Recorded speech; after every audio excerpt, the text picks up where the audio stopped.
Hi மக்களே, இன்னைக்கு ஒரு 3000 ரூபாய்க்கு தரமான ஒரு 7 kg பிரேக்கர் தான் பார்க்க போறோம். இது பார்த்தீங்கன்னா 2000 வாட்ஸ் கன்சியூம் பண்ணக்கூடிய 7 kg பிரேக்கரு. வாங்க பாக்ஸ் கண்டென்ட் என்னன்னு பார்த்துருவோம். இது கூட பார்த்தீங்கன்னா மிஷின் கூட 2 பிட்டு கொடுத்துருவாங்க. ஃபிளாட் பிட்டு அண்ட் பாயிண்ட் பிட்டு ரெண்டுமே வந்துருது. லூப்ரிகன் கொடுத்துருவாங்க. எக்ஸ்ட்ரா ஒரு கார்பன் வந்துருது. கீ வந்துருது, அதாவது கிரீஸ் போற அந்த கீ. மிஷின் பார்த்தீங்கன்னா ஒரு 7 kg மிஷினு. நல்ல தரமாக மோல்டிங்காக தரமாக இருக்கு பாருங்க. பாடி ஃபினிஷிங் பார்த்தீங்க மக்காவாக இருக்கு. போட்டு காமிச்சிடும்.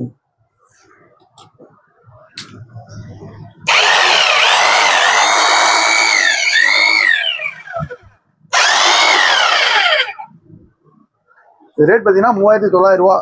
வேணுங்கிறோம் நம்ம நம்பரை கான்டாக்ட் பண்ணுங்க. டெலிவரி ஆப்ஷனும் அவைலபிளாக இருக்கு. இது நம்ம டெலிவரி பண்ணக்கூடிய அந்த டெலிவரி சார்ஜ் மட்டும் எக்ஸ்ட்ரா வரும்.